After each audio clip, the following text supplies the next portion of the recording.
Your tenant wants to end their lease early. They've just started a new lease. What should you do? My name is MacKenzie Wilson. I run the largest Facebook group in Alberta called the Alberta Landlord Community. I'm a director at Single Key, Canada's largest tenant screening service. And I'm also that cool. I own an eviction business in Alberta called Everway Legal Support. I've got my co-host alongside me, Togman, out in beautiful Ontario. He is the CEO of Rent Panda, a tech-driven PM company. Hart, how are you doing today? I'm doing good. I'm doing good. You got a lot of titles now, Mac. It's pretty crazy, Yeah. but it is awesome to see. And I think this is a fun question because this morning alone, we had a landlord reach out to us and said the tenant that you guys placed wants to leave the lease early. What do I do? So just for context, Rent Panda is a leasing and property management company. So we have this happen pretty much every day. And even with the best tenants, some of them leave early, right? They've got a breakup that happens, they move jobs, they decide to move to Bali, whatever they end up doing. But leases do end early, whether you Life are in throws you a Alberta. curveball. Yeah, exactly. So Yeah. landlords need to know what to do when this happens for sure. Yeah, absolutely. And just to kind of riff on what you put there, Hart, it is super common. It's kind of you might feel a bit jaded being on the other side as the homeowner or the landlord because you put that time and effort to place them. You've basically thought, hey, you know what? I've done my work now. I've got 12 months. I don't have to do this again. And here you are. It's just before Christmas, and you're finding out that your tenant's moving on New Year's, and you're dealing with an unexpected vacancy. So let's get into it. I guess you get the call. I guess, Hart, what are the options that you guys see as outcomes when you deal with this situation? Yeah, for sure. So the first thing, and everyone hates this answer, but the first thing that you have to do is really check your lease, right?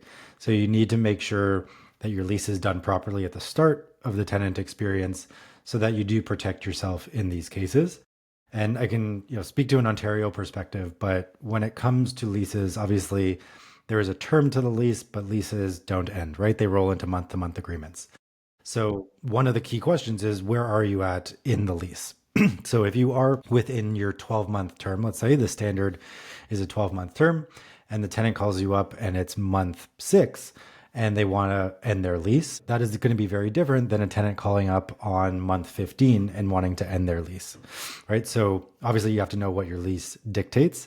And if you are still within that term, then the next step is evaluate the relationship that you have with your tenant. So we've talked about this before on the show, but there's the legal way to do things, and then there's the relationship way to do things, and hopefully they Oh, yeah. do mesh.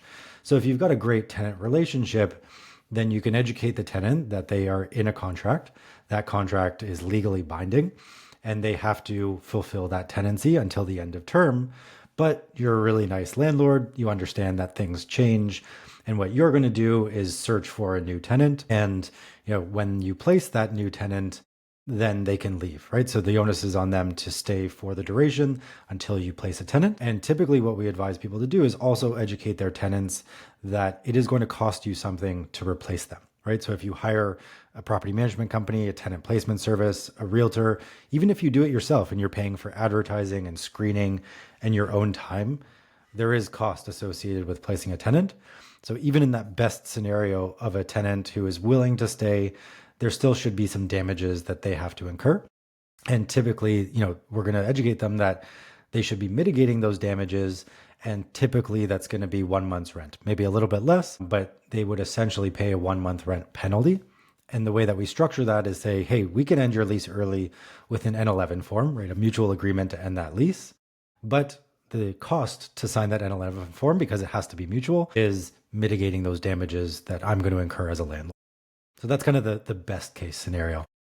I love it. I think two quick takeaways I took there from your Heart was, and I'm going to steal this for next time I have this conversation because I think it was really well spoken. Was absolutely, there's a legal way and then there's a relationship way, and more times than not, if you're very pragmatic and on good terms, working with your tenant, because again, we know life happens. There's a variety of reasons. Having that conversation and work through it will often make it a lot easier and a smoother process, and likely mitigate costs that you're going to incur either way, but at least keep them on the lower side when you're replacing a tenant who's breaking a lease early. I can give you a spiel. So you're in Alberta and your tenant goes, hey, I'm moving out early. What should you do? So from Alberta perspective, first things first is get a new rental ad up ASAP. You're legally responsible in Alberta to mitigate damages, and you want to show a paper trail that you're doing that and you're keeping those costs down low as possible. The next thing, as you just said, we're allowed to also incorporate a lease break fee, and it is somewhere between half a month's to 1 month's rent, depending on what you want to charge for your time. And of course, are you local to your property? Do you have a half an hour drive? Are you out of the city? All those factors come into play as well. You want to make sure your tenant is well aware. I've always started every tenancy with this expectation, saying, hey, I understand life happens. These things come up.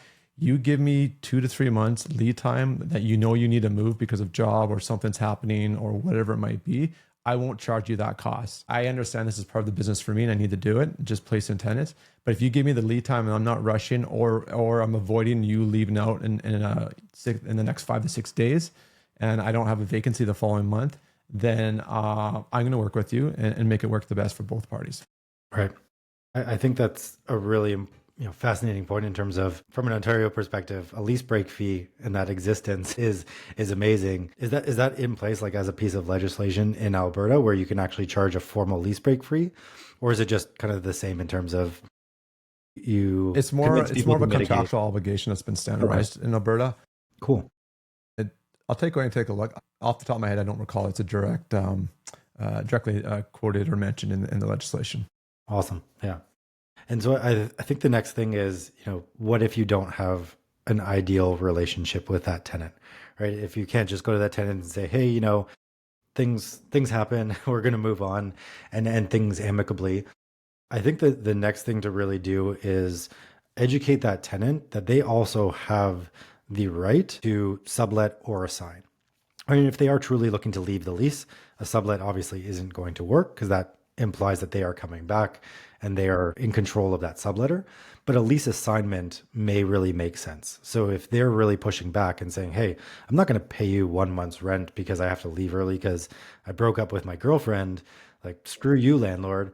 Yeah. Then you can go back to them and say, well, you are contractually bound by this contract. I'm bound to my obligation to mitigate my damages. But if you want to incur, or take on the onus of finding that tenant, you can assign that lease. But under the stipulation that assignee has to be approved, right? And they have to be approved in a rightful way. You can't be, crazy strict in terms of your regulations that you put in place. But that's typically what happens when a tenant pushes back. We then put the onus back on them. And what usually happens is they say that they're going to do it. They start for a week or two. They realize it's actually hard to find quality tenants in these markets. And then they come back to the table and they say, hey, you know what? I'm willing to pay the fee, take over the onus of finding that tenant.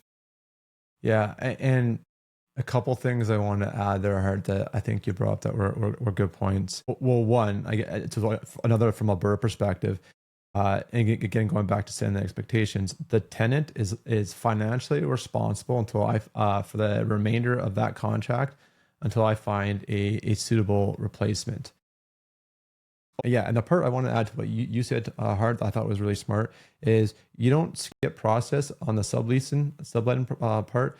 In Alberta, I cannot legally deny someone from subleasing or finding a roommate, but I do have the right to approve them, again, not being reasonable as well. So you have to apply the same due diligence process you did when you first placed the original tenant in question that we're having this discussion with.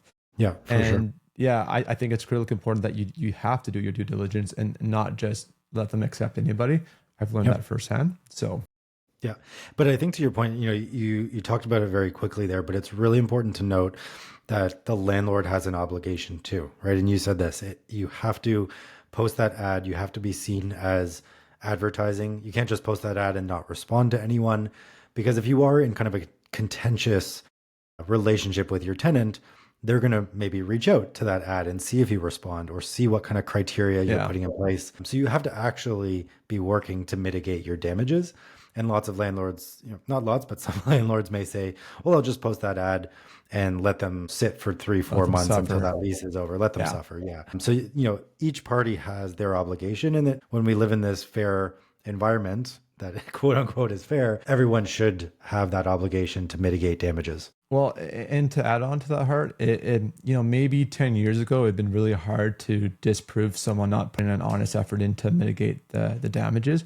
But in this day and age, we know average days in market for a certain area.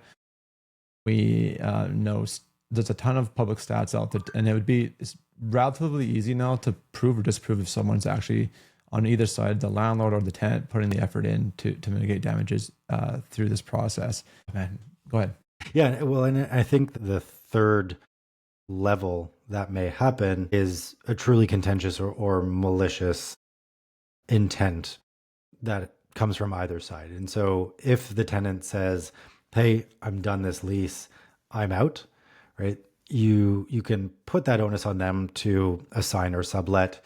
You can attempt to get them to sign in N11 and pay a month damage or half a month damage, whatever it ends up being.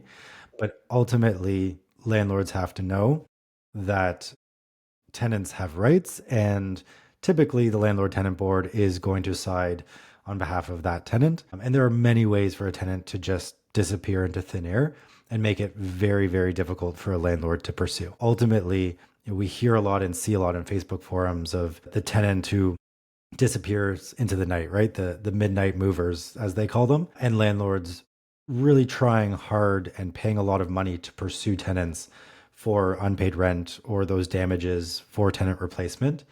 And I would say 9 times out of 10, and maybe as a collections business owner, you can comment on this, but I would say 9 times out of 10, it is not going to be worthwhile. If there are arrears and you've got unpaid rent coming up and you've got that replacement cost, then maybe. But oftentimes, like you said beforehand, it's a business. It's a little bit of a cost that you just have to absorb.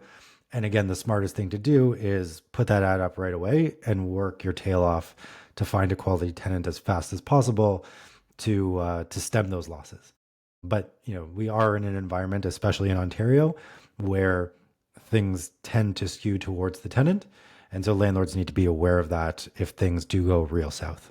Yeah, absolutely. And the last thought it came back to, I remember what I wanted to bring up was I do often see that again. The landlords in situations where this happen, a landlord's taking it personally. It's again, there's a bit of emotion at play, and then they try to force the tenant to uphold the bargain and stay contractually obligated in the lease. Don't force someone to live in your property. They don't want to be there. Why are you going to force them? Yes, you're right. They're contractually obligated 100%. You're probably 100% in the right, but don't force them to live there. They don't want to be there. It's not going to be fun for you. It's not going to be fun for them. Again, life happens. You got to respect that. Be in their shoes. Whatever reason, perhaps they have to move back home because they have a sick relative that they're looking after. You don't know. And there could be a number of valid reasons where they need to be somewhere else. For sure. So don't force it. Work with them and act quickly. As we've already talked about through the steps we've kind of laid out. Yeah. And I think landlords educating themselves on all of the options and the proper way to do things is important with that nugget of relationship first. We just had this at one of our properties where someone wanted to leave, and we do a lot of international student rentals, and a lot of people, they'll sign a lease, but they won't read it all. Tenants aren't reading the full RTA and understanding all their rights as much as we say, tenants know their rights these days, especially new immigrants, international students, new renters. And so a lot of people just think that 60 days notice is enough, right? They see 60 days is what they have to give, not understanding it's 60 days from the end of the term, or if you're in a month-to-month agreement, it's 60 days. And we often get fines, 4, 5, 6 months into a tenancy when the N9 is completely invalid. So just going back to the drawing board, not getting emotional, not getting frustrated, educating people that, it has to actually be 60 days from the end of the term. Unfortunately, they can't just disappear into the night, and they think they're doing the right thing by giving 60 days. So just educating them on what's going to happen and still treating people, like you said, right? So you don't know the real reason, having a bit of leeway, understanding this is a business, and just not taking it to heart, right? A lot of the times it's very easy to get emotional in this business. I know we all know that, and you probably see it from many different avenues and different touch points, but it's a business, and sometimes a business transaction goes south and you just have to move on. Yeah. I've had a lease break second week of December. I was out of town, like a 3-hour drive away in another province, and I've had to come back and deal with it. Yeah. So it's unfortunate. But again, set the expectations like we talked about. Um, and so a quick question for the audience that isn't familiar with Ontario Hart. What is an N9 and why is it invalid in a fixed term lease in Ontario? Yeah, so N9 is a tenant submitted form or a tenant initiated form that is your notice to end the lease at the end of the term. So when that is given, when you're in a month to month lease agreement, you can give it at any point in time and it is valid 60 days ahead. And it has to be at the start of the rental term, so usually on the first. But a lot of people misconstrue that as 60 days from anything. So the N9 is really in use 60 days before the end of the term. So if you're in a year-long lease at that month 10 mark, day one of month 10, you're going to be receiving that N9 as a landlord from your tenant saying, hey, I'm going to move out after month 12. Versus an N11 is a mutual agreement to end the lease at any point in time. So you can write that as 3 days into the lease, 172 days into the lease, 60 days from the end of the term, whatever you want. But an N11 is used when both parties consent to a date of termination that they decide. And that's where you can add on, the stipulation that I will only sign the N as a landlord if certain conditions are met. And the cost of a break-in. And one thing with the N11 is if you are going to charge someone a lease break fee, essentially, make sure that you get that fee in hand before signing the N11. We've seen cases where the N11 is sent, it's signed under the stipulation that they are going to get a month's rent as damage, and the month's rent is never sent. But the tenant already has the N11 in hand, so as a landlord, you're screwed. Tip right there. Awesome. Let's wrap up Amazing. that episode. Let's wrap it up. Another good episode, another good tip, and see you next time. See you next time.